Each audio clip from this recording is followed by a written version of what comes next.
Hi hello അസ്സാം വലൈക്കും. എൻ്റെ ഒരു പുതിയൊരു വീഡിയോയിലേക്ക് എല്ലാവർക്കും സ്വാഗതം.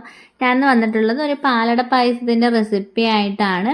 ഇത് ഇതിന് മുന്നേ ഒരു വ്ലോഗ് ഇട്ടതിനകത്ത് പറഞ്ഞിട്ടുണ്ടായിരുന്നു. ഓണസമയത്ത് നമുക്ക് കടയിൽ നിന്ന് കിട്ടിയിട്ടുള്ളൊരു പാലടയുടെ മിക്സാണ് ഞാൻ അത് കാണിച്ചിട്ടുണ്ടായിരുന്നു. ഇതെങ്ങനെയാണ് റെഡിയാക്കുന്നതെന്ന് നോക്കാം. പാലട പായസത്തിൻ്റെ മിക്സ് ആയതുകൊണ്ട് നമുക്ക് പെട്ടെന്ന് റെഡിയാക്കി എടുക്കാൻ പറ്റിയിട്ടുള്ളൊരു പായസമാണ്. അതിനായിട്ടൊരു പാത്രത്തിലേക്ക് 1/2 ലിറ്റർ പാല് പൊട്ടിച്ചൊഴിച്ച് കൊടുത്തിട്ടുണ്ട്. ഫ്ലെയിം ഓൺ ആക്കിയിട്ടുണ്ട്. പിന്നെ അതിലേക്ക് 2 ഗ്ലാസ് വെള്ളം കൂടെ ഒഴിച്ചു കൊടുത്ത് പാലൊന്ന് തിളപ്പിച്ചെടുക്കാം. പാല് തിളച്ച് വരുന്ന സമയത്ത് നമ്മൾ പാലടയുടെ മിക്സ് ഇല്ലേ അതിലേക്ക് ഇട്ട് കൊടുത്തതിന് ശേഷം നന്നായിട്ടൊന്ന് ഇളക്കി യോജിപ്പിച്ച് അടയൊന്ന് വേവിച്ച് ഒന്ന് കുറുക്കിയെടുക്കാവുന്നതാണ്. ഞാനിത് ആക്കുന്ന സമയത്ത് ഒരു വെള്ള കളറിലാണ് കേട്ടോ നമ്മുടെ പായസം കിട്ടിയിട്ടുള്ളത്. നിങ്ങൾക്ക് ഒരു കളറൊന്ന് ചേഞ്ച് ആക്കി കിട്ടണമെന്നുണ്ടെങ്കിൽ കുറച്ച് പഞ്ചസാര കാരമലൈസ് ചെയ്തതിന് ശേഷം ഇത് കണക്ക് റെഡിയാക്കി എടുക്കാവുന്നതാണ്. ഇത് മിക്സ് ആയതുകൊണ്ട് തന്നെ അത്യാവശ്യം നല്ല മധുരത്തിലാണ് കേട്ടോ പായസം റെഡിയാക്കി കിട്ടിയിട്ടുള്ളത്. നിങ്ങൾക്ക് ഇത്രയും മധുരം വേണമെന്നുണ്ടെങ്കിൽ അതിൽ നിന്ന് കുറച്ച് പഞ്ചസാര ഒഴിവാക്കിയതിന് ശേഷം ഇത് കണക്ക് റെഡിയാക്കി എടുക്കാവുന്നതാണ്.